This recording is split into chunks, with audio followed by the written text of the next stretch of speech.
Mishnayot Shevi'it, 5e chapitre, Mishnah 6, Perek He Mishnah Vav. Elu kelim she'en ha'uman rashai lemochram bashevi'it, maharesha vechol keleha, ha'ol vehamizre vehaddeker, aval mocheru magal yad umagal katsir, va'agala vechol keleha. זה הכלל, כל שמלאכתו מיוחדת לעבירה אסור, לאיסור ולהיתר מותר. C'est-à-dire, on a une règle, לפני עיוור לא תיתן מכשול. On n'a pas le droit de mettre un obstacle devant l'aveugle, sous-entendu que même sur le plan spirituel, on ne doit pas causer des fautes, on ne doit pas déclencher des fautes. Comment ça? C'est-à-dire que, par exemple, il y a un nazir qui n'a pas le droit de boire du vin. Il te dit, passe-moi cette bouteille. Ce barcan-là, ce ricanati, tu peux me passer la bouteille? Il lui dit, mais tu es nazir, toi, tu n'as pas le droit de boire.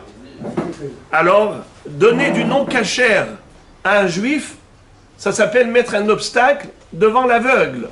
De la même façon que, physiquement, tu n'as pas le droit de mettre un obstacle pour ne pas faire trébucher, ainsi tu n'as pas le droit de faire trébucher, spirituellement parlant, tout ben ou bat Israël.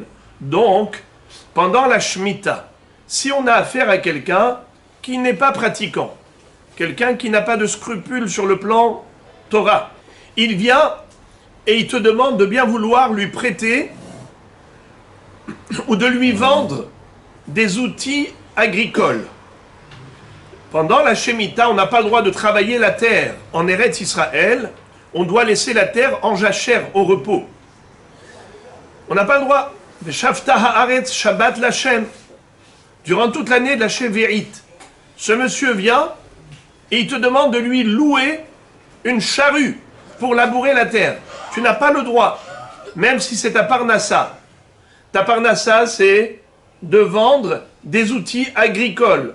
Mais quand tu vas vendre cela à quelqu'un qui n'est pas pratiquant, qui n'observe pas les mitzvot, tu sais pertinemment qu'il est en train de t'acheter cet outil pour transgresser une mitzvah de la Torah, un interdit de la Torah, eh bien cet homme-là, tu ne dois pas lui vendre cet outil de travail parce que tu mets un obstacle devant l'aveugle spirituel. Elou Akelim. Alors, on va lire en français, les amis, page 54. Voici les outils qu'un artisan agricole n'est pas autorisé à vendre durant l'année de la Shemitah. Premièrement, la charrue et tous ses accessoires. Le joug des attelages. L'attelage de la charrue. La pelle qui sert au vannage. Ça s'appelle miseré. Puisque vous savez qu'après avoir moissonné, on est zoré. On est kotser, on est dash, on est zoré. D'ailleurs, même pour Shabbat, on retrouve une Mishnah dans Maseret Shabbat, page 73. On retrouve là-bas que 39 travaux sont interdits. Parmi eux, on a 11 travaux agricoles.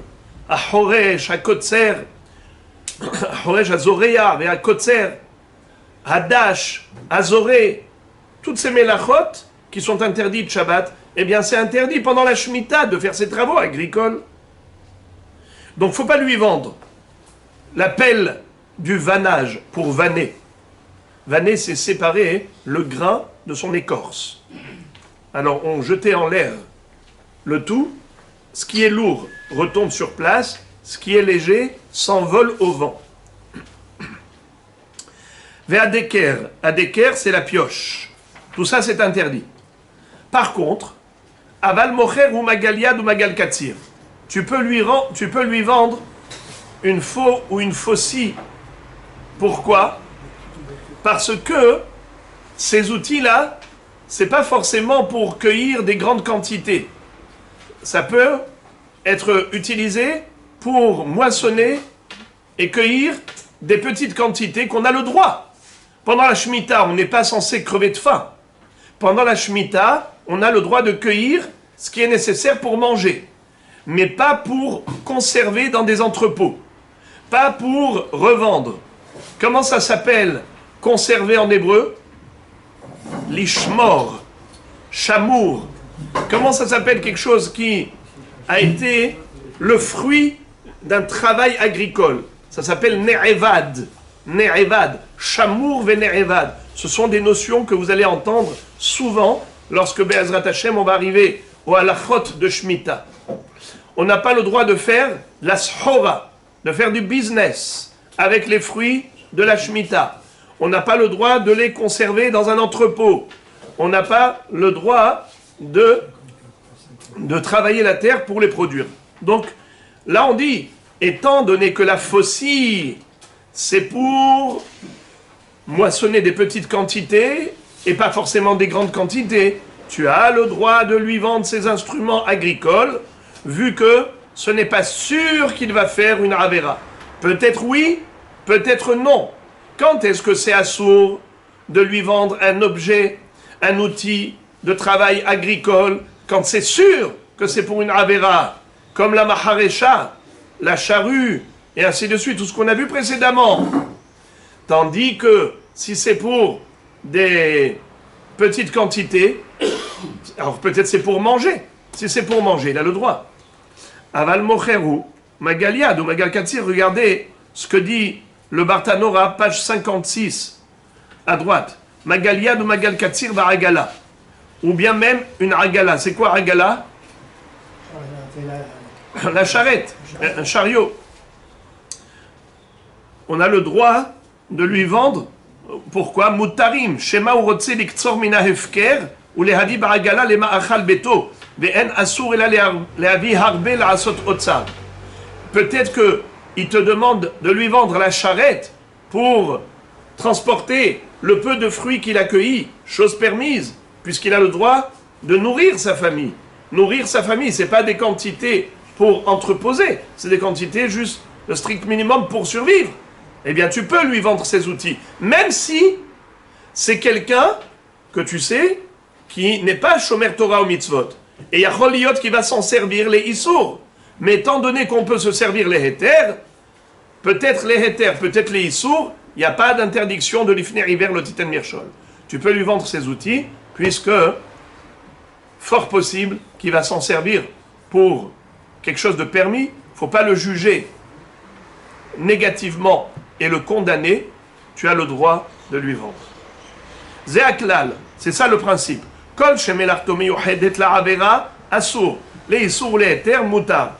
Voici la règle.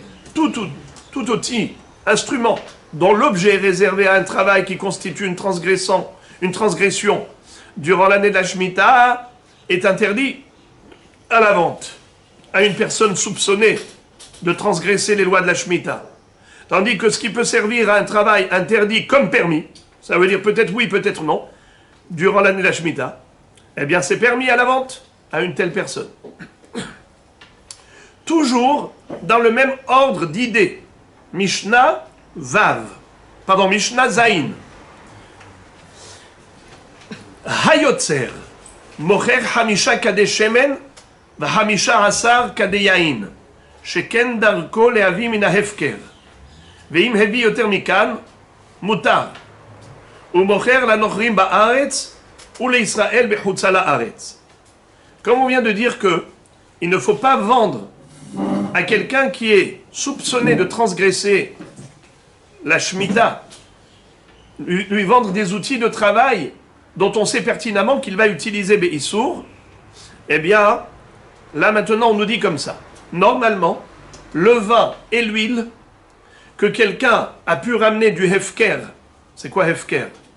Des champs abandonnés, puisque pendant l'année de la Shemitah, tous les champs en Eretz Israël, que ce soit des oliviers, que ce soit des vignes, à Kol Hefker.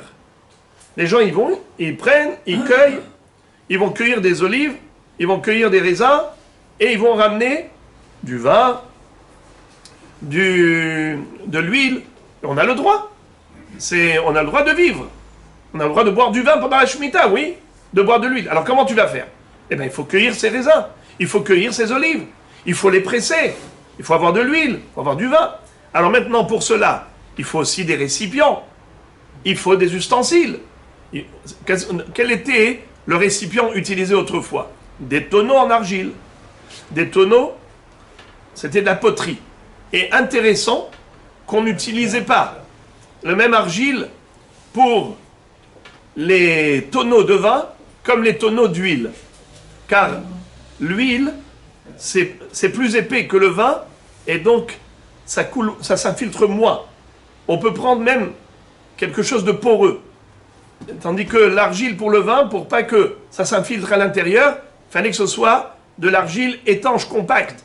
Bekitsour, c'était pas le même hérès, le même argile. Alors ici, on nous parle du potier. Le potier, c'est l'artisan qui fabrique de la poterie. Lui, quand il vendait des tonneaux pour entasser du vin ou de l'huile, pour entreposer de l'huile ou du vin, on lui disait comme ça. Généralement, les personnes qui vont aller ramener du vin ou de l'huile, du hefker, c'est pas quelqu'un qui a gardé chez lui ses raisins. Sa vigne, il a écrit « chien méchant, interdit d'accès ». Et il a fait du business avec son vin et son huile pendant la Shemitah. On ne parle pas de ça. On voit que ce monsieur, il vient juste pour 5 tonneaux d'huile. Pardon, 5 cruches en argile, oui. 5 cruches en argile réservées à l'huile et 15 cruches en argile réservées au vin. Ça, c'est permis. Parce qu'en général, c'était la quantité classique qu'on allait récupérer des fruits qui étaient hefker et pas des fruits qui avaient été conservés et entreposés pour empêcher les autres d'y accéder. C'est-à-dire, en fonction de la quantité des tonneaux, on pouvait savoir si c'était un businessman ou bien est-ce que c'était un gentleman. Ça veut dire, est-ce que c'est quelqu'un qui est shomer Torah ou mitzvot, ou bien est-ce que c'est quelqu'un qui veut faire du business des fruits de la Shemitah. Alors, c'est ce qu'on dit ici. Un potier, lisons Rabotai, page 57. Un potier peut, même durant l'année de la Shemitah, vendre à un homme soupçonné de transgresser les lois de la Shemitah jusqu'à 5 cruches en argile réservées à l'huile et jusqu'à 15 cruches en argile réservées au vin. Car il est habituel qu'un homme emporte d'un coup, d'un trait, durant l'année de la Shemitah, de telles quantités d'huile et de vin provenant d'olives et de raisins abandonnés dans le cadre de la Shemitah par le propriétaire, ce qu'on appelle en hébreu hefker. Maintenant, on nous dit que malgré tout, imaginons que si un homme avait malgré tout emporté avec lui plus d'huile et de vin provenant d'olives de raisin que cela, il lui restera permis de les consommer. On a tout de même le droit, même si c'était plus que, comme on vient de dire, 15 cruches et 5. Le potier pourra cependant en vendre sans aucune limitation à des non-juifs en terre d'Israël, ainsi qu'à des juifs en dehors d'Israël. C'est-à-dire, les goïms n'ont pas les dynimes de la Shemitah. Alors tu peux vendre autant de poteries que tu veux, de tonneaux de vin et de raisin, même si eux, pendant la Shemitah, ils vont entreposer, ils vont prendre des raisins, ils vont les garder chez eux, ils vont faire du vin, des olives, ils vont faire de l'huile en quantité, en masse. Nous, on n'a rien à leur dire.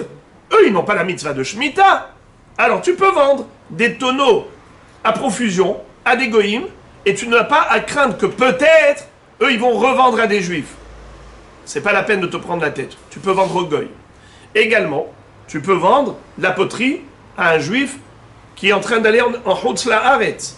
Il veut ramener de là-bas du vin, et ainsi de suite. Tu vas dire, ah mais peut-être c'est un malin, peut-être que justement, il veut faire de l'exportation et non pas de l'importation. Peut-être que justement, il va prendre des fruits de Shemitah d'ici et il va les vendre en Chutz La'aretz. Tu n'as pas à craindre ça. On peut vendre ainsi qu'à des juifs en dehors d'Israël. Comme ça dit le Bartanora, en haut 56, la colonne de gauche, l'Israël v'chutz ha'aretz, v'lo haishinan shema yolichem ba'aretz, inami shema yachnis etochan yain v'shemen shel shvi'it she'evi me'eretz Israël, de lo ihmiru hachamim kol kach. Hachamim n'ont pas craint d'aller jusque-là. Kenahi. למה פה הקל המשנה בזה, ואילו במשנה הקודמת היא החמירה פה. אנחנו לא יכולים למכור את זה. אנחנו יכולים למכור לישראל שבכלל בחו"ל, איפה הבעיה? את הכלי מחרשה וכל הדברים האלה, כמו שדיברנו קודם. אז שם אנחנו מדברים לא על בן אדם שנוסע לארץ, מחוץ לארץ. פה מדובר על בן אדם שאומר לו, אני נוסע לחוץ לארץ, אני צריך בשביל חוץ לארץ. אז אין בעיה למכור לו. בוא, במשנה קודמת לא דיברנו. אפשר? אם הוא יגיד לך, אני יוצא לחוץ לארץ, אז אין בעיה. מה שפה אנחנו לומדים, זה כאשר בן אדם אומר לך משהו שיש פה אפשרות של היתר, אז אפילו שיש אפשרות שהוא משקר עליך. זה היה הכלל שלמדנו מקודם. כל שמלאכתו מיוחדת לעבירה, אסור. לאיסור או להיתר, מותר. אתה לא חייב להגיד לו בטח הוא רשע ובטח הוא יעשה באיסור. רק כאשר זה בטוח שזה לאיסור. למשנה חטא. בית שמאי אומרים, לא ימכור לו פרה חורשת בשביעית, ובית הלל מתירין, מפני שהוא יכול לשוחטה. Est-ce qu'on a le droit de vendre un bœuf pendant la Shemitah? Ça, c'est un bœuf qui peut tirer la charrue pour faire la harisha. D'accord? On ne met pas la charrue devant les bœufs. Ça veut dire que le bœuf qui tire la charrue, le bonhomme te dit, vends-moi, c'est pour manger. Alors, Bet Shammai Omrim, lo imkor lo para horeshet bashevi'it. Faut pas lui vendre une vache aguerrie au labourage durant l'année de la Shemitah. Tandis que Bet Hillel disent, matirim mipene shu yachol et shohata. Bet Hillel disent, mais lui il te dit, vends-moi une vache. Mais non, tu sais pas ce qu'il va faire avec. Peut-être qu'il va faire la shrita, il va la manger. Mocher lo perot afilu bishat azera. Umash'il lo se'ato afal pi shu yodea sheyesh lo goren. Qu'est-ce que ça veut dire? Les graines de céréales, ça peut être utilisé dans deux objectifs. Soit dans l'objectif de semer, soit dans l'objectif de manger. Et Haïm Moutar, est-ce que j'ai le droit de vendre à quelqu'un qui est suspect, qui est susceptible de transgresser le Issour de Shemitah? Est-ce que je peux lui vendre des graines de céréales? Peut-être qu'il va être Zoréa, c'est Assour pendant la Shemitah. Peut-être qu'il va manger, c'est Moutar pendant la Shemitah. On a déjà dit que tout objet qui peut être utilisé, soit à bon, soit à mauvais escient, on a le droit de vendre. On n'est pas obligé de juger mal les gens. On n'est pas obligé de condamner. Même si il se peut qu'il fasse cela. Il n'y a pas de issour. Donc, mocherlo, perot, afilou, beshaat azera. Même pendant la période des semailles, où je peux tout à fait me dire, ah, attends, pourquoi il vient m'acheter ici 100 kilos de blé?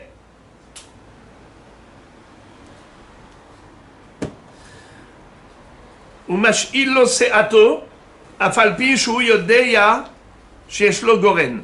Il peut même lui prêter le verre-mesure, qu'on appelle CA. À l'époque, c'est comme ça qu'il mesurait. Il remplissait le keli, et ce volume-là, c'était comme ça qu'on connaissait le volume. Alors maintenant, il te demande de lui prêter une CA. Pourquoi? Mistama que il a une grange. Peut-être que c'est pour engranger, c'est un source pendant la Shemitah. Non, peut-être qu'il a besoin pour ses propres besoins. Et on ne dit pas que c'est certainement les Issour. Encore, ou poretlo ma'ot, afalpi shu yodea sheshlo po'alim, vechulan befirush asurim. Si par exemple, il lui dit, tu peux me faire la monnaie? Regarde, je te donne maintenant des billets de 500 euros. Allez, ma shalom. Je te donne comme ça des gros billets, donne-moi des petites coupures. Nahon, pourquoi faire? Ah, tu as des po'alim, tu as envie de payer tes po'alim qui ont travaillé la terre. Tous les agriculteurs, tous les ouvriers qui ont travaillé la terre, tu dois les payer. Je peux penser à ça, sinon pourquoi tu veux des petites coupures? Ah, je te donnerai pas. Moi, je suis un changeur d'argent, j'ai un bureau de change, je te change pas. Moutard, je suis pas obligé de le juger mal. J'ai le droit. Poret lo marot, afalpi shu yodea shesh lo po'alim. Même s'il sait qu'il a des po'alim, il a le droit de lui monnayer l'argent. Pourquoi? Parce que peut-être que c'est pas pour payer des ouvriers qu'il veut des petites coupures, peut-être que c'est pour ses besoins personnels. Comme on a déjà dit, quand c'est possible Beheter, c'est possible Issour, j'ai le droit, il n'y a pas d'interdiction, ça ne s'appelle pas l'ifnei hiver lotiten mirshol. Vekulan befirouch asurim. La Mishnah conclut, elle te dit, attention, tout ce qu'on vient d'autoriser, c'est seulement lorsque c'est peut-être les issour, peut-être les héter, peut-être qu'il veut l'utiliser béhéter, peut-être qu'il veut l'utiliser béissour. Mais quand il te dit befirouch, c'est pour le issour. Vends-moi des graines de céréales parce que je dois les semer. Fais-moi des petites coupures d'argent parce que je dois payer les poralim qui vont travailler chez moi la terre. Assour, tu es Messaïa Yeder Ovrer Avera. Tu es en train de soutenir des transgresseurs, des profanateurs, des gens qui enfreignent la Torah. Tu n'as pas le droit. L'ifner hiver, le titen mirshol, il y a deux issourim. Il y a un issour de Oraïta, l'ifner hiver, le titen mirshol. Il y a un issour des Rabbanan, de Messaïa Yeder Ovrer Avera. C'est-à-dire, quelqu'un qui peut faire la Avera même sans moi. Là, il n'y a pas le issour de la Torah, de l'ifner hiver, le titen mirshol. Mettre un obstacle devant l'aveugle, c'est seulement si, sans moi, il ne peut pas faire la Avera. La Gemara dit, par exemple, Betre Evre de Nahara. On est dans les deux rives du fleuve. Comme on a dit tout à l'heure. Le nazir n'a pas le droit de boire du vin. Toi, tu as ici une bouteille de vin. Le nazir te dit, s'il te plaît, lance-moi, s'il te plaît, la bouteille de vin. Tu n'as pas le droit. Parce que sans toi, il ne peut pas accéder au vin. Qui est-ce qui lui permet de faire la Avera? C'est toi. Là, tu transgresses le issour de la Torah. L'ifnei hiver, lotiten mirshol. Moshit yain et nazir. Oever minachai le ben Noach. Même un goy, j'ai pas le droit de lui donner à manger du ever minachai. Vous avez déjà entendu parler, c'est quoi ever minachai? Prendre une bête quand elle est vivante, je prends un couteau, je lui coupe une patte, cruellement, et après, il la met à griller et il la mange. Ça, c'est assourd même pour un goy. Un goy n'a pas le droit de manger le membre d'une bête qui était vivante. Ça veut dire que la bête elle était vivante, tu lui as coupé le membre. Et après, il va cuire. Assourd! Il faut d'abord tuer la bête. Pas obligé de faire shahida. N'est-ce pas? Il ne mange pas halak, il mange halal. Ça veut dire que il tue la bête et après il a le droit de manger. Mais si il te dit passe-moi ce morceau de viande là, de Ever Minachai. Ce gars il est de l'autre côté du fleuve, il ne peut pas accéder à ça, tu n'as pas le droit de lui donner. L'ifner hiver lotiten mirshol. Mais si maintenant le bonhomme te dit, il est juste à côté là. Je dis, passe-moi la bouteille, s'il te plaît, passe-moi la bouteille. Lui, il peut venir prendre la bouteille tout seul, même sans moi. Est-ce que j'ai un issour de l'ifner hiver, le titen mirshol? Non. Minatora, il n'y a pas de issour, parce qu'il peut faire même sans toi la Avera. Mais il y a tout de même un issour des Rabbanan. C'est ce qu'écrit Tosfot dans Shabbat Daf Gimel. Tosfot écrivent que même si l'autre peut faire la Avera même sans toi, et il n'y a pas de issour de la Torah de l'ifner hiver, le titen mirshol, mais il y a tout de même un issour des Rabbanan. Ça s'appelle Messaïa Yeder Ovrer Avera. Tu soutiens et tu aides ceux qui font des Averot. Pas les aider. Même si lui, de toute façon, il va prendre la bouteille, même sans toi. Toi, tu ne lui donnes pas. Il ne faut pas aider et soutenir celui qui fait une Avera. Assoumi des Rabbanan.